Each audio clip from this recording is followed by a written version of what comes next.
우리가 우리의 삶을 어떻게 받아들이느냐가 굉장히 중요합니다. 우리의 삶을 어떻게 규정하느냐, 내 삶을 내가 스스로 어떻게 인식하느냐가 굉장히 중요하다는 것이죠. 만약 우리가 조선시대에 태어났다면 우리가 조선인처럼 살았을 수밖에 없죠. 그렇지 않습니까? 그 시대의 사상이 있고 그 시대의 조류가 있습니다. 그 시대의 환경이 있죠. 그래서 우리는 그 시대의 환경과 사상과 조류를 따라서 살아갈 수밖에 없는 존재입니다.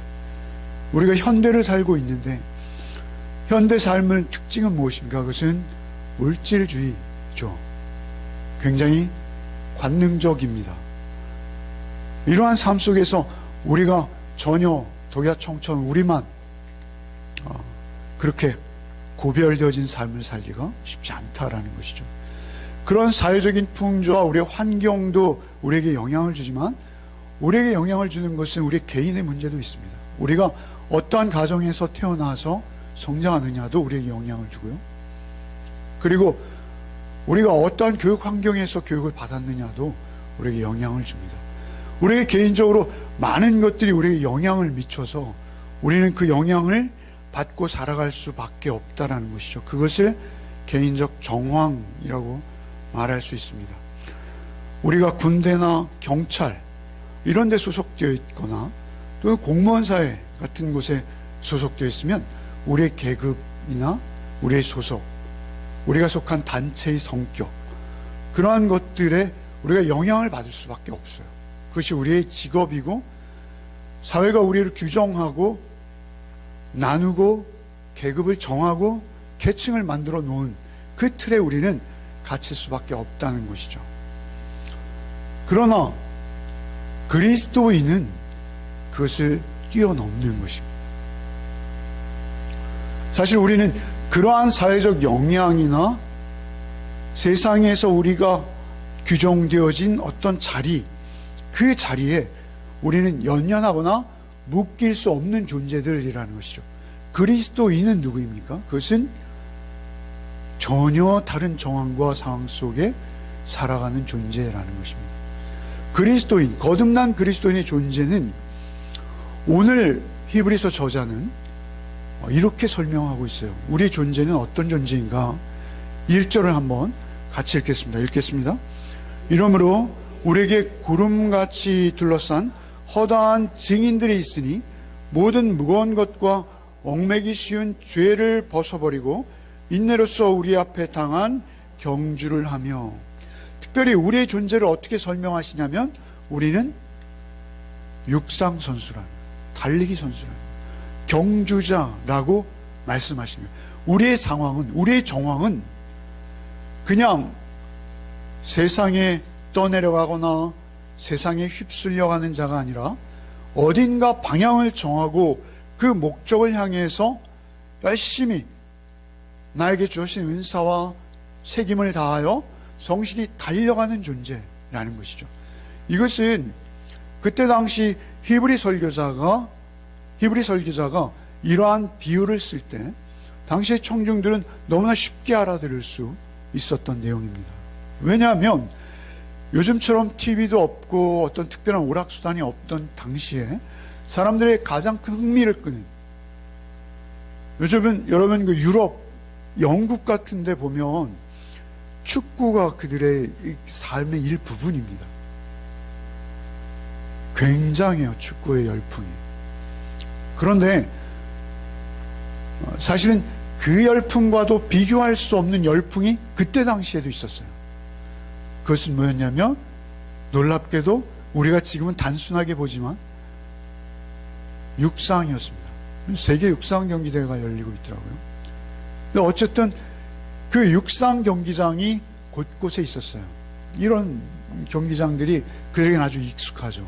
그리스에 있는 고대의 경기장을 복원한 모습입니다.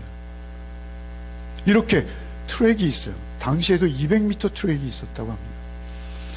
그래서 그들은 달리기 경주를 아주 생활처럼 여기고 있었어요.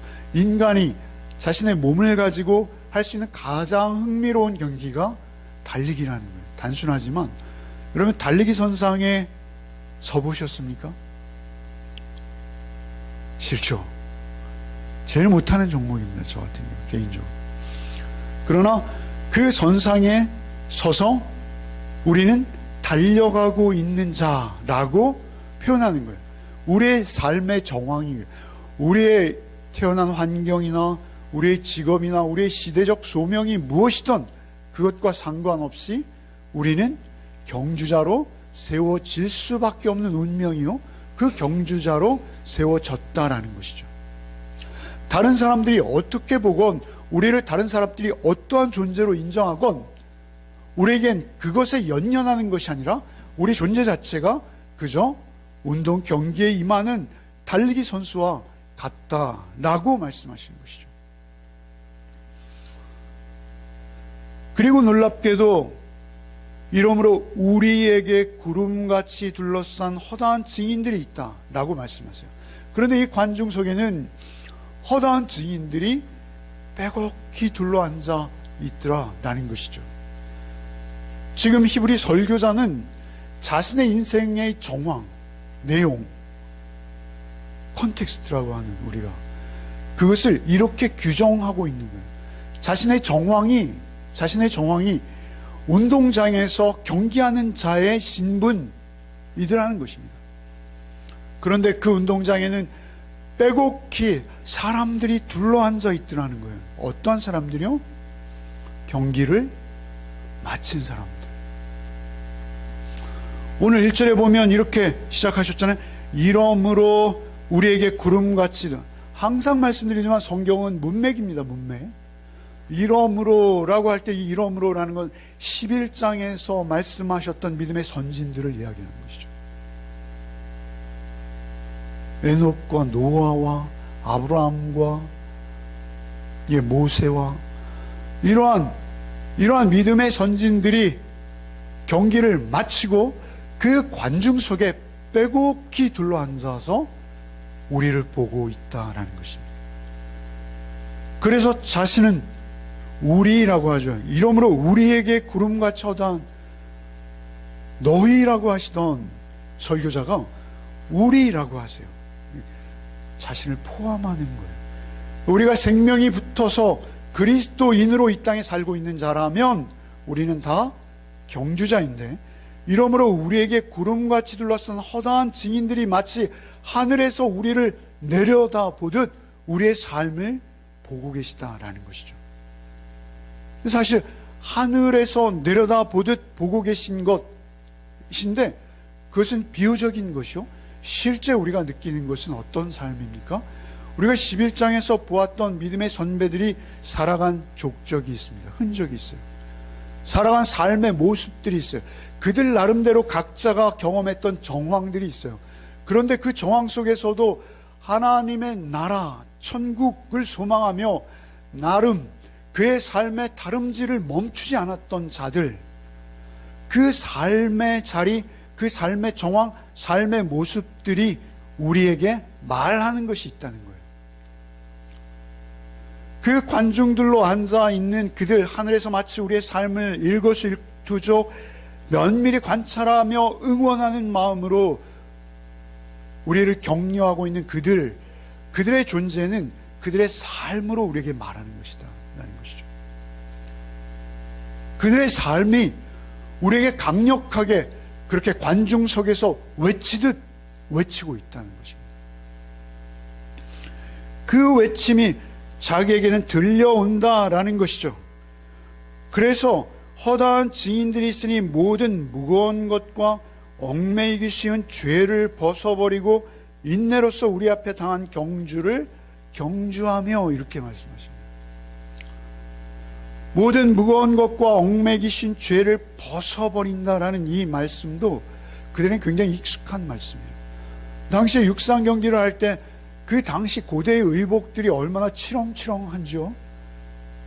그들이 달리기 경주를 할 때는 옷을 다 벗었다고 합니다. 그래서 남자들이 경기장인 여성들이 들어올 수 없고 그렇게 했다고 해요. 요즘 육상 선수들 우리가 사실 조금 민망하죠. 그럴 수밖에 없는 것이, 달리는 데는 걸리적거리는 것들이 있으면 방해가 되는 거예요. 그런데 우리 그리스도인들이 그 경주에 참여해서 우리가 달릴 때 우리에게 걸리적거리는 것은 옷이 아니라 우리의 죄된 모습들이라는 것입니다. 하나님이라는 그 의와 절대 사랑의 통치자 앞으로 우리가 더 가까이 나가고 경건한 삶을 통해 거룩을 우리의 삶에 받아들이고 거룩을 실천하는 그러한 삶에 방해가 되는 걸리적거리는 것들이 있으니 그것은 무엇입니까? 우리의 교만이요,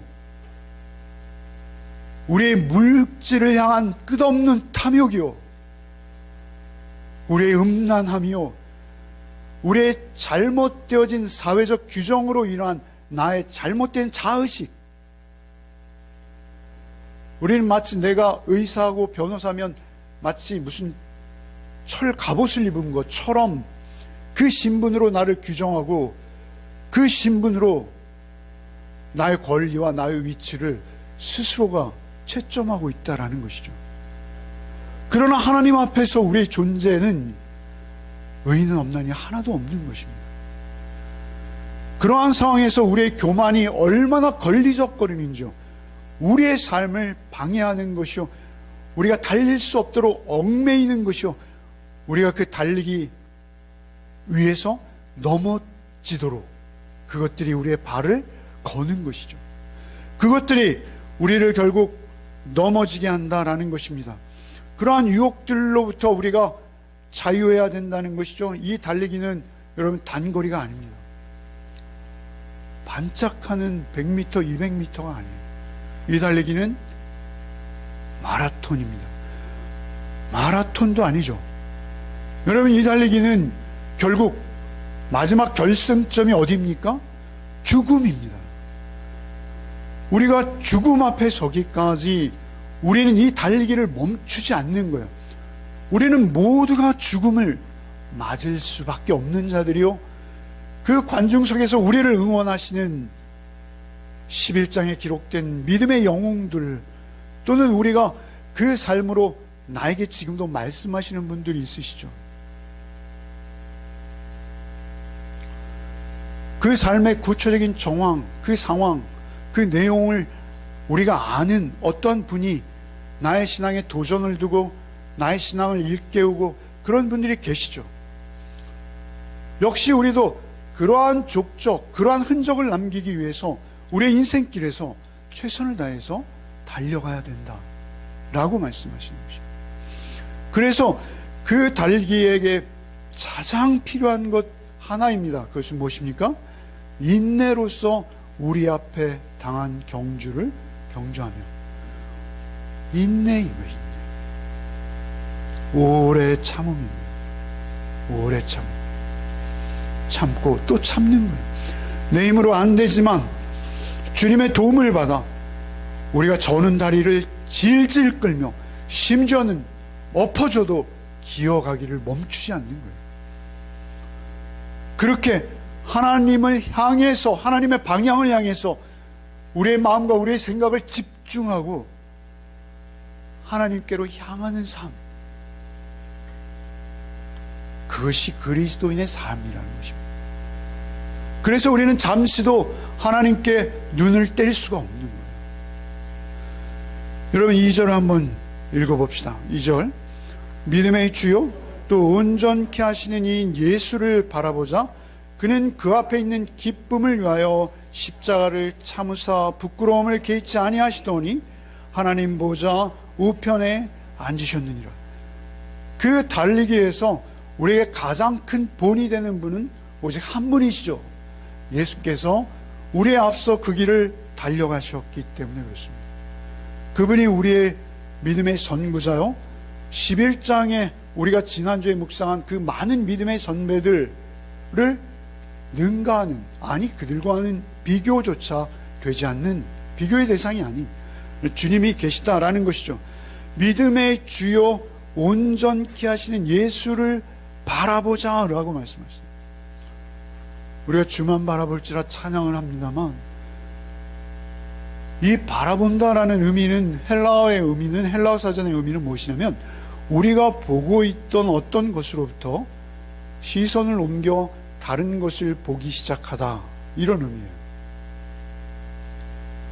우리가 자연인으로 태어나서 세상을 살 때 우리 눈에 크게 보이는 것들이 있습니다. 그런데 그 크게 보이는 것들로부터 우리의 눈을 거두어서 다시 새롭게 예수 그리스도를 바라보는 것을 바라본다라고 하는 거예요.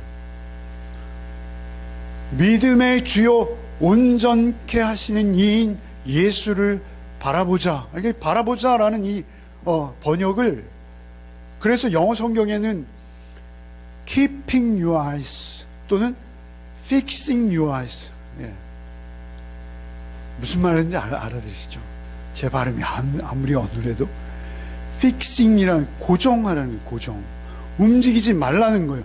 이제 한번 너희가 시선을 옮겼으면 이제 거기에 너희 시선을 고정시키라는 거예요. 믿음의 주요 온전케 하시는 예수만 바라보라 라고 말씀하시는 거예요. 예수 위에는 보지 말라라고 말씀하시는 거예요. 왜?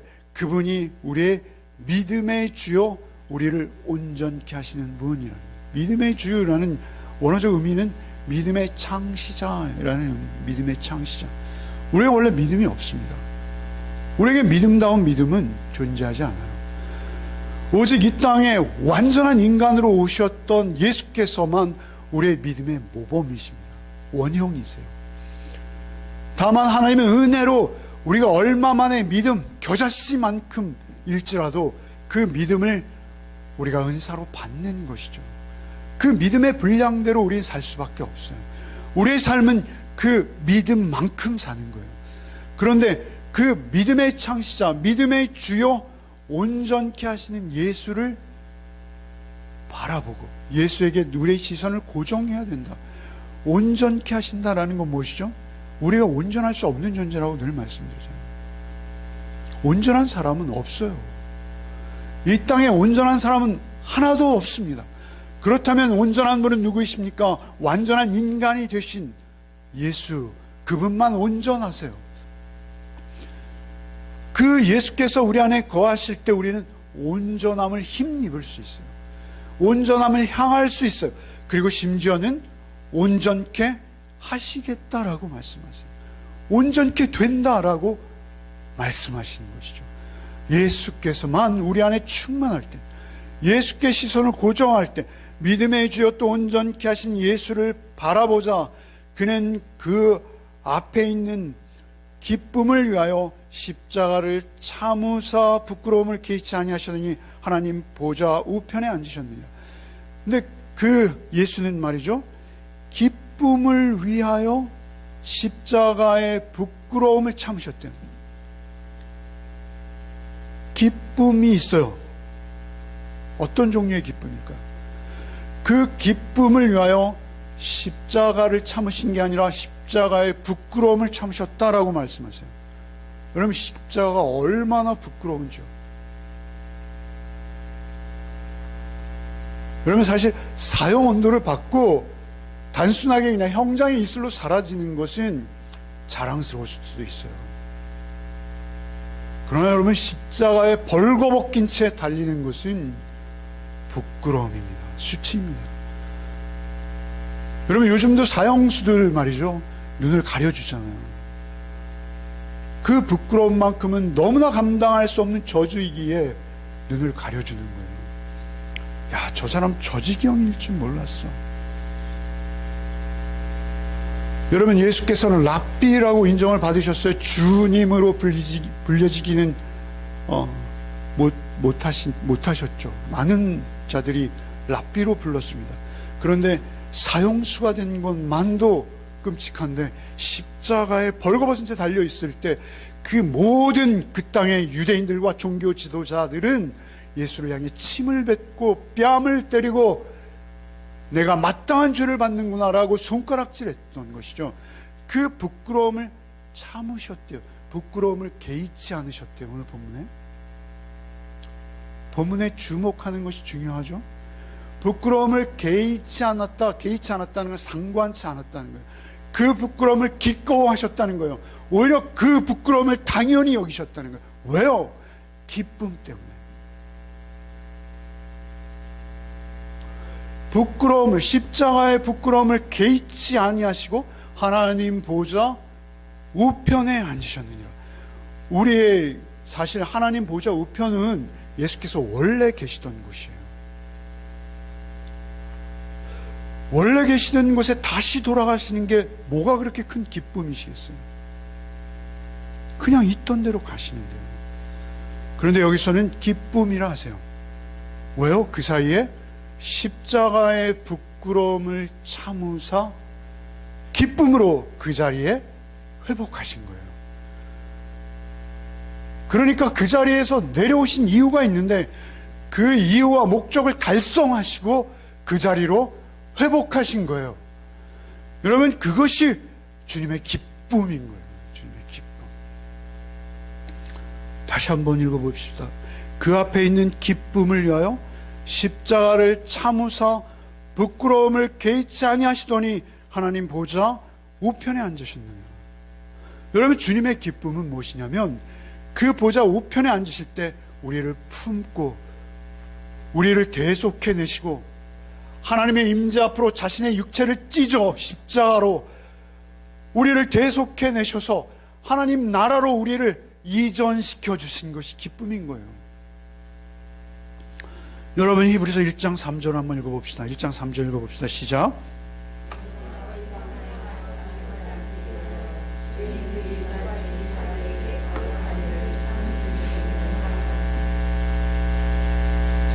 아니요, 1장 3절이요. 히브리서 1장 3절. 히브리서 1장 3절. 1장 3절 읽어봅시다. 시작. 이는 하나님의 영광의 광채시요 그 본체의 형상이시라 그의 능력의 말씀으로 만물을 붙드시며 죄를 정결하게 하는 일을 하시고 높은 곳에 계신 지극히 크신 이의 우편에 앉으셨느니라. 가장 중요한 것은 뭐예요? 죄를 정결하게 하는 일을 하시고 높은 곳에 계신 지극히 크신 이의 우편에 앉으셨느니라. 예수께서 하나님의 우편으로 돌아가시는 것이 목적이 아니라 히브리서 설교자는 히브리 설교를 시작하시면서 1장 3절에 예수라는 분은 누구이신가 규정해 놓고 시작하시는 거예요. 그런데 그 규정이 뭐예요? 3절에 죄를 1장 3절에 죄를 정결하게 하는 일을 하시고 높은 곳에 계신 지극히 크신 이의 우편에 앉으시는 것이라는 거예요. 그러니까 지극히 크신 이의 우편에 앉으시는 것이 목적이 아니라 우리에게 죄를 정결하게 하는 일을 하시고 그곳에 앉으시는 것이 주님의 목적이라는 것이에요. 얼마나 놀라운 은혜입니까? 우리는 그 은혜를 받은 자들입니다. 여러분, 말씀 안에서 그 은혜가 얼마나 강조되어지고 얼마나 반복되어지는지 우리 그것을 놓치면 안 돼요. 그게 성경이 다입니다. 여러분, 히브리서 2장 10절로 13절도 한번 읽어봅시다. 2장 10절부터 읽겠습니다. 그러므로 만물이 그를 위하고 또 그로 말미암은 이가 많은 아들들을 이끌어 영광에 들어가게 하시는 이 일에 그들의 구원의 창시자를 고난을 통하여 온전하게 하심이 합당하도다. 또다시 내가 그를 의지하리라 하시고 또다시 볼저다 나와 및 하나님께서 내게 주신 자녀라 하셨습니다. 우리를 하나님께서 당신에게 주신 당신의 자녀라고 여기시는 거예요, 주께서. 그런데 10절엔 뭐예요? 그로 말미암은 이가 많은 이들을 이끌어 영광에 들어가게 하는 일. 그건 뭐예요? 십자가예요. 십자가의 부끄러움을 참으신 거예요. 그 영광에 들어가게 하는 일, 영광 우리가 찬양하지만 그 영광의 주체는 뭐예요? 십자가인 거예요. 십자가가 영광인 거예요, 여러분. 여러분의 인생에 있어서 나를 부인하고 주께서 가신 그 길을 우리가 조금이라도 닿는다면 그게 영광이요. 우리가 그때 우리의 생을 다 마친 다음에 우리도 관중석에 앉아서 우리의 삶의 자취를 쫓아 누군가도 그 길을 따라오게 하는 그 일에 힘이 되어질 수 있는 거예요. 여러분, 바울 사도께서는 에베소서의 이 놀라운 역사를 이렇게 표현하시죠. 바울 사도의 표현을 한번 읽어봅시다. 에베소 2장 5절로 6절. 허물로 죽은 우리를 그리스도와 함께 살리셨고 너희는 그 은혜로 구원을 받은 것이라. 또 함께 일으키사 그리스도 예수 안에서 함께 하늘에 앉히시니. 여러분, 예수께서 하늘에 앉으심으로 회복되어질 때 우리를 그 안에 품어내사 죽었던 우리를 십자가에 당신의 죽음으로 살리사 우리를 뭐라 하세요? 6절에 또 함께 일으키사 그리스도 예수 안에서 함께 하늘에 앉히셨대요. 내가 예수 안에, 예수 내 안에 거하심으로 우리는 자동 하나님 보좌 우편에 나도 모르게 앉혀졌다는 거예요. 완료형이에요. 헬라어로는. 우리가 예수를 믿고 예수 보혜사 성령으로 예수 내 안에 계십니다 라고 신앙을 고백하며 예수께 우리의 시선을 고정시키고 있을 때 우리는 이미 하늘에 앉은 자들의 신분이라고 성경은 우리에게 말씀해 주시는 거예요. 여러분, 오직 이 기쁨을 위해서 주께서는 십자가의 부끄러움을 참으신 것입니다. 마치 아무 일도 아니었던 것처럼 어떠한 수모도 참아내시는 것이죠. 그 사랑입니다. 여러분, 그 사랑이 우리를 강권하기에 우리를 어떤 위협으로부터도 우리를 끊어낼 수 없는 거예요. 위험이나 핍박이나 권고나 적신이나 칼이들도 우리를 끊어낼 수 없는 거예요. 그래서 히브리 성도들에게 지금 이 원리를, 이 교리를 설명하시고 그것이 너의 삶의 실제가 되어라 라고 이렇게 말씀하십니다. 3절을 읽어봅시다. 3절 한번 읽어봅시다. 시작.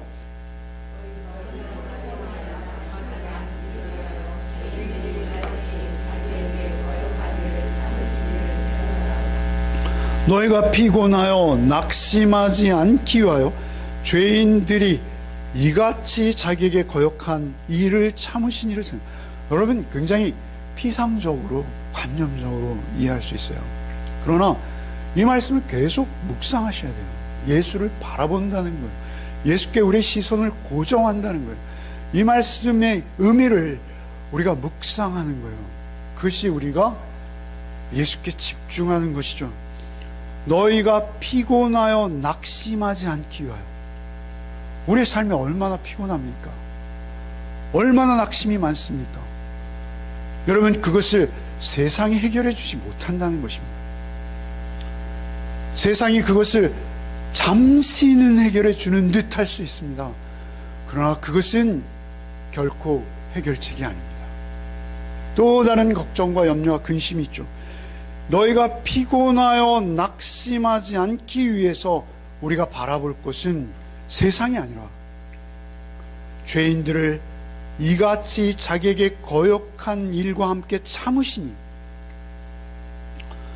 여러분, 우리는 사실 말이죠, 죄인들이 이같이 자기에게 거역한 일을 참으시니, 이 말씀을 해석할 때 많은 주석가들이 이렇게 해석해요. 저 예수를 거역한 나쁜 인간들, 저 인간들은 참으로 인간 이하야. 어떻게 예수를 거역할 수 있어? 그의 착하디 착한 예수를. 아닙니다, 여러분. 잘못된 적용입니다. 예수를 거역한 자는 나입니다, 여러분. 예수를 거역한 자는 우리입니다, 우리. 읽어봅시다. 너희가 피곤하여 낙심하지 않기 위하여 죄인들이 이같이 자기에게 거역한 일을 참으시니. 여러분, 예수께서 어디에서 참으셨어요? 십자가에서 부끄러움을 참으셨습니다. 십자가에서 부끄러움을 참으실 때 그 밑에서 예수를 향하여 돌을 던지라고 외치던 자들이 나입니다, 여러분. 의인은 없나니 하나도 없다라고 말씀을 하시잖아요. 우리가 설교의 서두에 말씀드렸지만 우리가 조선시대에 태어났다면, 우리가 예수께서 오셨을 당시에 우리가 유대인으로 존재하고 있었다면, 살고 있었다면, 여러분 우리도 그 유대인들이 던져주는 종교 지도자들, 당시의 종교 지도자들이 마치 자신이 하나님과 우리 사이의 중재자인 것처럼, 하나님의 특별한 축복의 권한이라도 가진 것처럼 그들이 우리를 유혹하고 달콤한 물질로 우리에게 던져줄 때, 여러분 우리는 예수를 향해서 십자가에 못 박는 것이 당연하다라고 여기고 그 군중들 사이에 묻혀서 소리 지를 수 있는 자들이 나입니다. 여러분 그래서 너희가 피곤하여 낙심하지 않게 하여 죄인들이 이같이 자기에게 거역한 일을 참으신 이를 생각하라. 그 밑에서 십자가에 못 박으라 못 박으라 외치는 그들을 향해서 아버지여 저들은 저들이 하는 일이 무엇인지 알지 못하나니 저들의 죄를 사하여 주옵소서 라고 말씀하시고 십자가를 지신 예수, 그 예수를 생각하라는 것입니다. 우리가 피곤하고 지치고 힘들 때 나 같은 냄새나고 추한 죄인을 참아주신 예수, 그 예수를 생각할 때 우리가 피곤하지 않을 수 있다는 거예요. 여러분 3절 한번 다시 읽어봅시다. 시작. 너희가 피곤하여 낙심하지 않게 하여 죄인들이 이같이 자기에게 거역한 일을 참으신 이를 생각하라. 주께서 나를 참아주신 그 일을 생각할 때 히브리 성도들은 로마로부터의 핍박을 이겨낼 수 있는 거예요. 로마로부터 유대 출신의 그리스도인들이 받은 핍박은 우리의 상상을 초월합니다. 로마의 황제들, 네로를 위시한 그 많은 황제들이 히브리 설교자의 설교를 듣는 그들, 그리스도인으로 하나님의 의로우심을 따라 하나님의 사랑을 쫓아 살려고 하는 그들을 얼마나 핍박했습니까? 우리가 다 아는 바이죠. 그 핍박 속에서 믿음을 잃지 않고 그들의 신앙의 자리를 지키며 하나님 앞에 그들의 삶을 살아내는 유일한 길은 십자가 위에서 그 부끄러움을 나를 위해, 나를 구원하시고자 참아내신 예수, 그리고 이제는 나를 그 성령으로 찾아오시사 하늘나라의 삶을 여기서도 살게 하시는 놀라운 주의 은혜를 기억하는 자, 그들만 이겨낼 수 있다 라고 말씀하십니다. 여러분 우리의 신앙의 현주소가 어디입니까? 우리가 어디서 그 힘을 얻을 수 있습니까? 오직 그의 성소와 지성소의 휘장을 자기의 육체로 찢으신 예수의 은혜를 깊이 깊이 공감하고 체험하며 그 삶이 나의 삶의 뿌리가 되어져서 예수 그리스도 십자가 피 흘리신 예수에게 고정되어 있을 때, 그분이 내 안에 살아 계셔서 부활하신 주 예수 그리스도로 날마다 묵상되는 말씀을 통해서 나의 가슴을 뜨겁게 해주실 때, 그때만 우리가 이길 수 있다라는 것입니다. 여러분 이런 달리기에 비유하는 이러한 말씀들과 격려들은 성경에 무지하게 많습니다. 사실 오늘 1절, 2절, 3절을 묵상하기를 마쳤는데요, 그 달리기의 의미가 어떻게 성경에 기록되어지는지를 한번 우리가 살펴보겠습니다. 디모데에게 말씀하신 유언과 같은 말씀이죠. 디모데후서 4장 7절로 8절 여러분이 한번 읽으시겠습니다. 시작. 지고 믿음을 지켰으니 이제 후로는 나를 위하여 의의 면류관이 예비되었으므로 주 곧 의로우신 재판장이 그날을 내게 주실 것이며 내게만 아니라 주의 나타나심을 사모하는 모든 자에게도니라. 나는 선한 싸움을 싸우고 나의 달려갈 길을 마치고. 싸움이라는 이 헬라어의 원어의 의미는요, 복싱이에요, 복싱. 그리고 나의 싸움을 싸우고 나의 달려갈 길을 마치고. 이것은 육상이죠, 그죠? 달리기입니다. 그것을 이제 마쳤다라고 생각하세요. 바울 사도의 자의식은 뭐냐면 나는 육상 선수야. 그래서 난 평생 나의 인생길, 그 길을 나는 달려왔어. 내 힘이 닿는 데까지 달려왔어.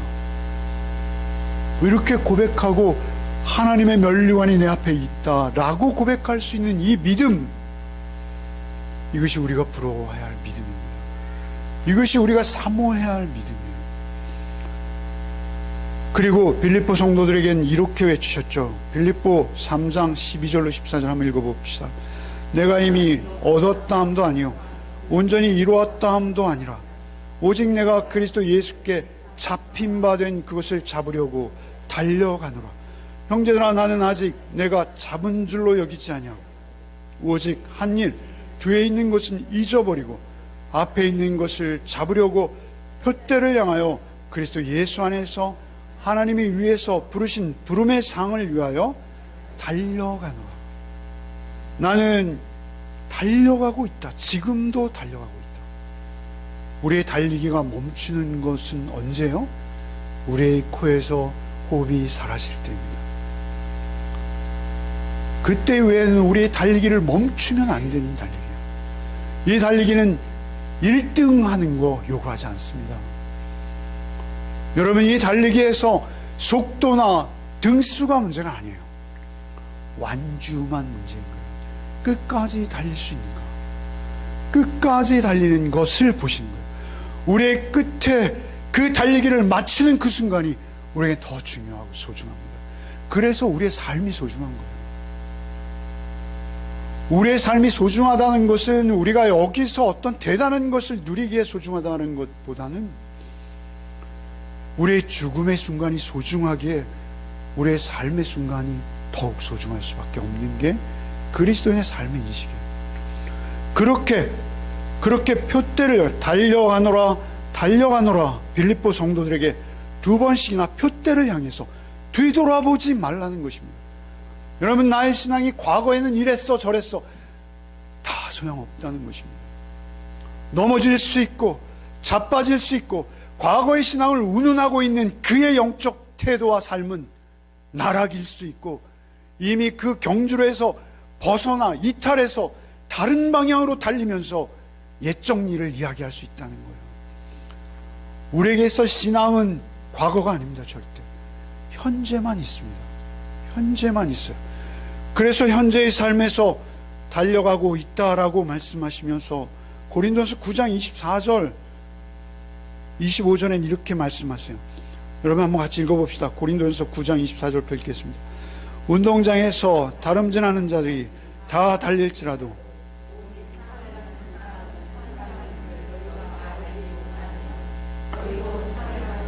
이와 같이 다름질하라. 이기기를 다투는 자마다 모든 일에 절제하나니 그들은 썩을 승리자의 관을 얻고자 하되 우리는 썩지 아니할 것을 얻고자 하노라. 그러므로 나는 다름질하기를 향방 없는 것 같이 아니하고 싸우기를 몸을 치는 것 같이 아니하며 내가 내 몸을 쳐 복종하게 하며 내가 남에게 전파하니 자신이 도리어 버림을 당할까 두려워. 여러분, 여기 24절에 운동장에 다름질하는 자를 다 달릴지라도 오직 상을 받는 사람은 한 사람인 줄 너희를 알지 못하느냐. 구원받는 사람이 한 사람뿐이라고 말씀하시는데 절대 아니죠. 그런 의미 아닙니다. 여기 이어서 25절에 이렇게 말씀하여 이기기를 다투는 자마다 모든 일에 절제하나니 그들은 썩을 승리자의 관을 얻고자 하되 우리는 썩지 아니할 것. 그들에게 승리하면요 주어지는 상은 하나였어요. 명예입니다. 그리고 월계수로 엮어서 만든 관을 주었어요. 금메달 같은 거 없습니다. 월계수로 만든 엮어진 관은요 금방 상해요. 며칠만 둬도 입은 시들시들해지고 조금 지나면 썩어버립니다. 그런데 26절에 그러므로 나는 다름질하기를 향방 없는 자, 방향 없는 자 같이 하냐고. 방향이 중요하다는 거예요. 이 달리기의 방향은 내 시선을 예수께 고정시킨 달리기예요. 그러지 않으면 우리가 방향을 잃어요. 다름질하기 방향 없는 자같이 아니고 싸우기를 허공을 치는 자같이. 여기 다름질은 운동 육상이고요, 싸움은 복싱입니다. 복싱. 그래서 다름질하기를 방향 없는 자같이 하냐고 싸우기를 허공을 치는 자같이 하냐. 여러분, 그 복싱, 그때 당시에 유명한 경기는 달리기와 복싱이에요, 여러분. 그런데 그 복싱에서 허공을 치면요, 자기 힘만 빠지는 거예요. 그죠? 질 수밖에 없습니다. 그런데 놀랍게도 27절에 내가 내 몸을 쳐 복종하게 하면, 복싱 선수인데 이상하게요, 상대를 때리는 게 아니라 나를 친대요. 내 몸을 쳐 복종하게 하면 내가 남에게 전한 후에 자신이 도리어 버림을 당할까 두려워함이라. 그러니까 우리의 경주는요, 우리의 달리기는요, 남을 경쟁 상대로 삼아서 이기는 달리기가 아니라니까요. 여기 달리기와 복싱은 등치되는 거예요. 달리기의 방향은 어디입니까? 십자가에 달리신 예수이십니다. 우리도 십자가를 지고 좁은 문 좁은 길을 가는 거예요. 뿐만 아니라 싸우기를 허공을 치는 자가 아니라 내 몸을 친다는 거예요. 내 몸을 친다. 내 몸이라는 몸은 눈 바로 밑에 있는 급소라고 제가 말씀드렸죠. 내가 내 눈을 치는 거예요. 왜요? 남에게 전파한 후에 자신이 도리어 버림을 당할까 두려워합니다. 태도의 문제예요. 여러분, 언제나 십자가의 싸움은 자기 부인입니다. 여러분, 내가 나를 드러내고 나의 영광을 한껏 세상을 향해 자랑하고, 여러분, 그것이 하나님의 영광과 전혀 상관이 없다라는 것이죠.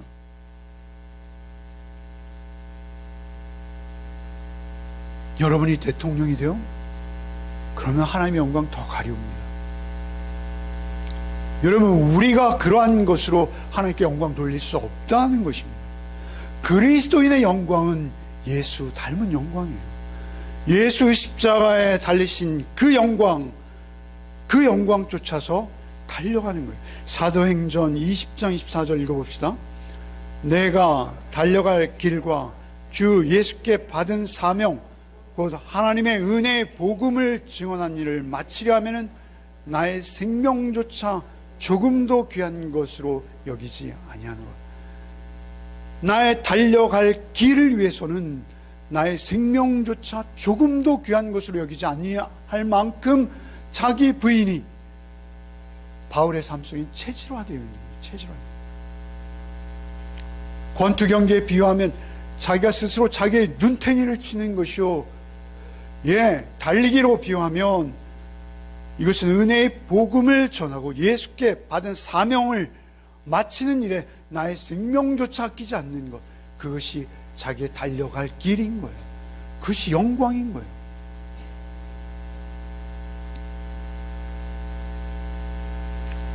그 일을 위해서 자신이 할 수 있는 모든 노력을 다 기울인 것이 바울사도의 생애와 삶입니다. 여러분, 우리도 우리의 삶을 달리기로 이해하셔야 합니다. 우리는 마라톤보다 더 지독한 달리기입니다. 우리의 힘과 능으로 할 수 없는 달리기입니다.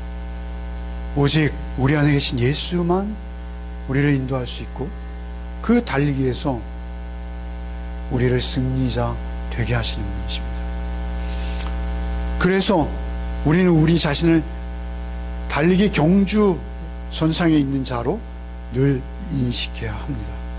내 몸을 쳐서 복종시키는 자. 갈라디아서 2장 2절 한번 읽어봅시다. 계시를 따라 올라가 내가 이방 가운데에서 전파하는 복음을 그들에게 제시하되 유력한 자들에게 사사로이 한 것은 내가 다름질하는 것이나 다름질한 것이 헛되지 않게 하라. 다름질하는 것이나 다름질해온 것, 이것이 헛되지 않게, 자신의 삶을 철저히 다름박질로 생각하는 거예요. 여러분, 이것은 요한 사도도 마찬가지예요. 세례자 요한도 마찬가지예요. 사도행전 13장 25절 읽어봅시다. 요한이 그 달려갈 길을 마칠 때 말하되, 여기까지만 읽겠습니다. 여기 요한은 세례자 요한입니다. 여러분, 그 요한도 자기의 사명의 길을 달려가고 있는 노상이라고 자기의 삶을 인식하고 있는 거예요. 여러분, 우리의 인생길도 달리기일 수밖에 없는 거예요. 그래서 우리가 이 달리기 경주를 끝까지 멈추지 않고 달려가는 거예요. 그때 관중석에서 들려오는 소리를 듣는 것입니다. 사실 오늘 본문을 11장 1절로 2절, 믿음은 바라는 것들의 실상이요 보지 못하는 것들의 증거니 선진들이 이로써 증거를 얻었느니라, 이 말씀을 전할까라고 생각했습니다. 그러나 사실 12장 1절로 3절이 우리에게 더 급하다라고 여겨져서 사실은 다시 전한 거예요. 우리 성경이 여러분 6년에 한 번 돌아가는 거 아시죠? 그런데 히브리서는 공교롭게도 우리가 지금 얼마 만에 묵상하는지 아십니까? 3년밖에 안 됐어요. 3년. 짧죠? 네. 그래서 이 히브리서를 전할 때 3년 전에는요, 금요 예배도 드렸고 수요 예배도 드렸어요. 수요 예배, 금요 예배, 그리고 주일 예배. 그래서 수요 예배도 똑같은 설교를 했고 금요일 예배 똑같은 설교를 했어요. 그리고 그 주일날도 똑같은 설교를 했습니다. 그리고 오늘 제가 드린 설교도 그날 했던 설교보다 훨씬 못하지만 또 똑같은 설교를 드리고 있어요. 아, 들었던 설교 또 하시는구나 라고 여기십니다.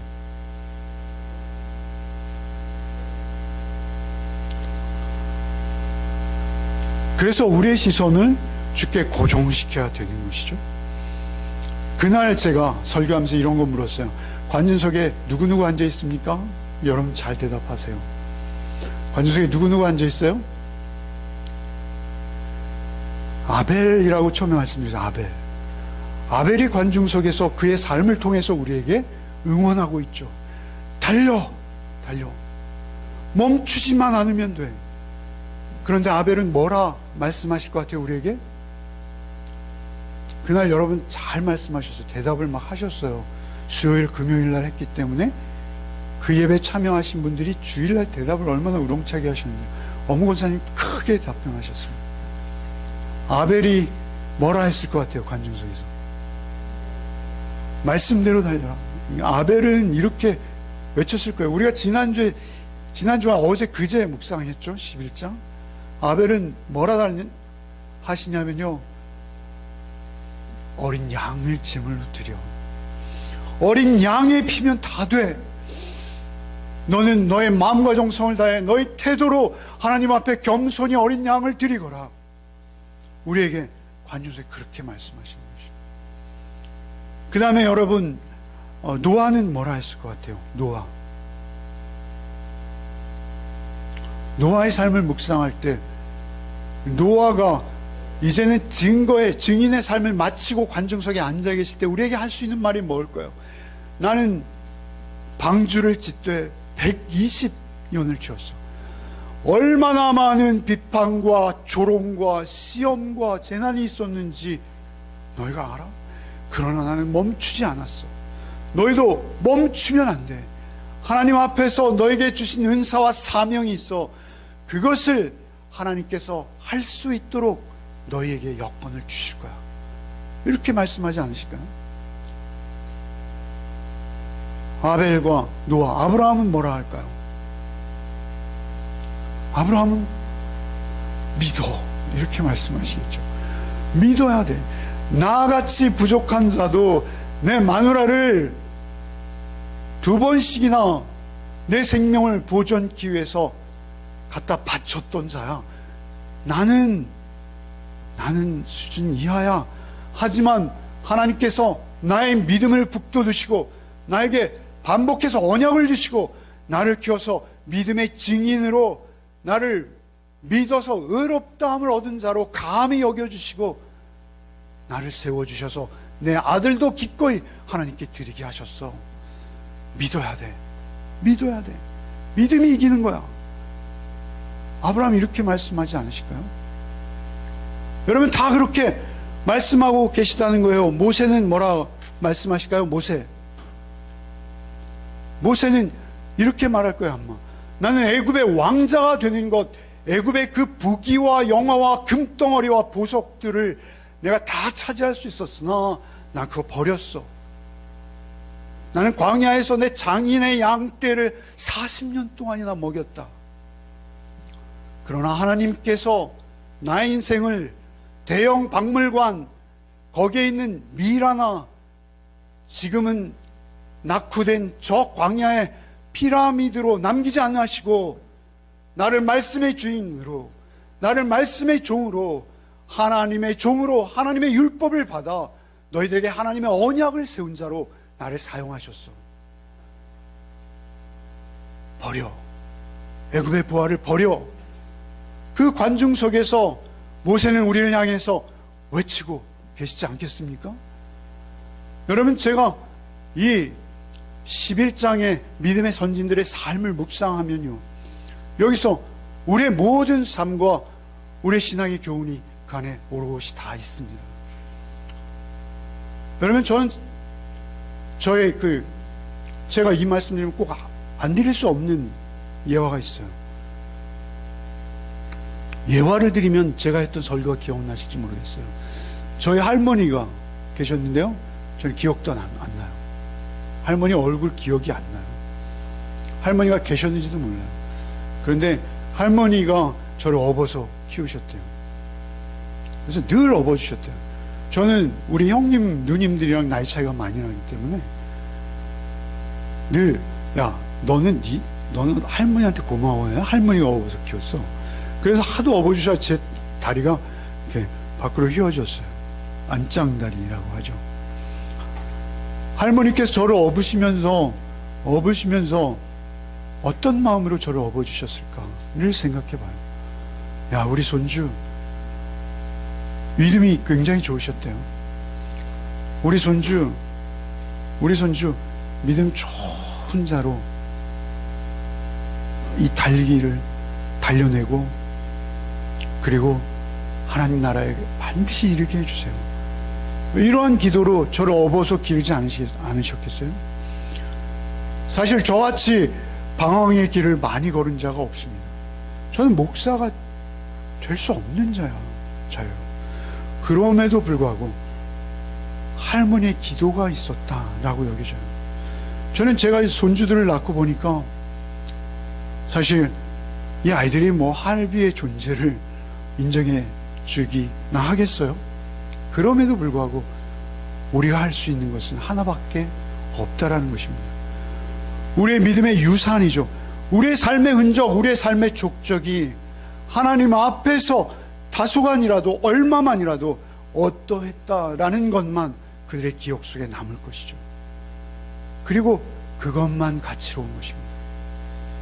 모세의 삶에서 우리가 기억할 수 있는 순간이 있다면 그가 오히려 십자가를 지고 온 백성들의 그 금송아지를 하나님이라 섬긴 죄를 뒤집어 쓰고 혼자 하나님 앞에 나가서 생명책에서 내 이름을 지어주시더라도 저 백성을 은혜롭게 품어주옵소서 라고 기도했던 모세의 그 삶의 정황만 남는 거예요. 여러분, 우리의 삶도 동일합니다. 여러분의 삶의 정황이 여러분의 자녀들에게 유산으로 남을 수 있다면 하나밖에 없을 것이에요.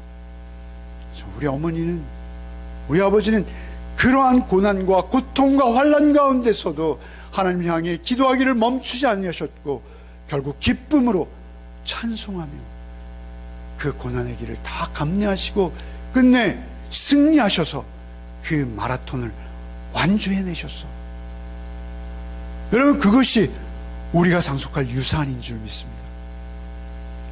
여러분, 우리가 그것을 물려줘서 우리의 결승점에 그 죽음에 도달할 때 우리가 기꺼이 하나님 앞에 나의 달려갈 길을 달리고 이 생을 하나님 앞에 마치게 하시니 참으로 감사합니다.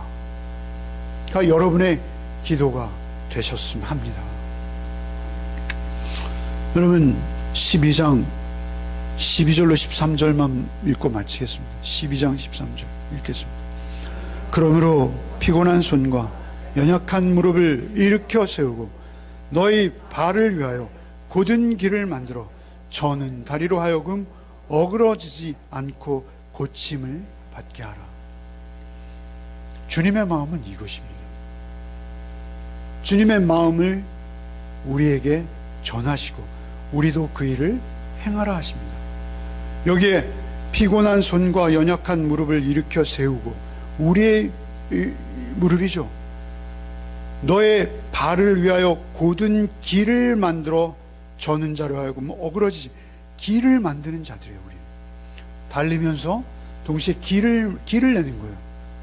예수께서 길이시듯이 그 길을 따라오는 자들이 넘어지지 않도록 거기에 있는 장애물들을 치우고 그 길을 편히 그들이 따라올 수 있도록, 달려올 수 있도록 그 길을 만들어 저는 다리로 하여금 어그러지지 않고 고침을. 어그러진다라는 것은 무엇인지 아세요? 이건 위골을 말하는 거예요. 탈골.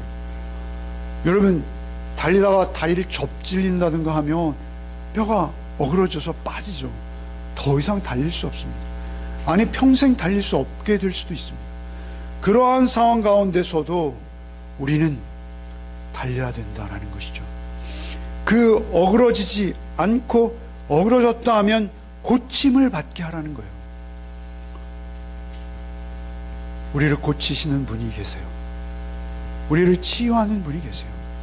그분에게 나가기만 하면 언제든지 두 팔을 벌려 우리를 환영하시고, 우리를 그 피 묻은 죄 은혜의 손으로 어루만지시고 우리의 발을 씻기시는 그 주님 앞에 우리는 치유함을 얻을 수 있는 것이죠.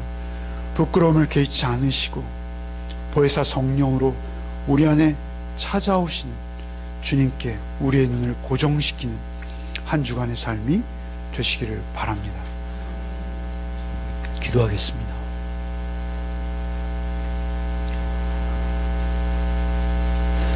주님, 참으로 우리의 인생길을 알게 하시고 그 인생길을 달리게 하신 주님, 우리를 응원하는 많은 응원단들이 있고 우리가 홈경기를 치르고 있으나 우리의 발은 어그러지고 우리의 손과 우리의 발은 왜 이토록 연약한지요. 주여, 우리를 긍휼히 여기시고 우리를 불쌍히 여겨 주옵소서.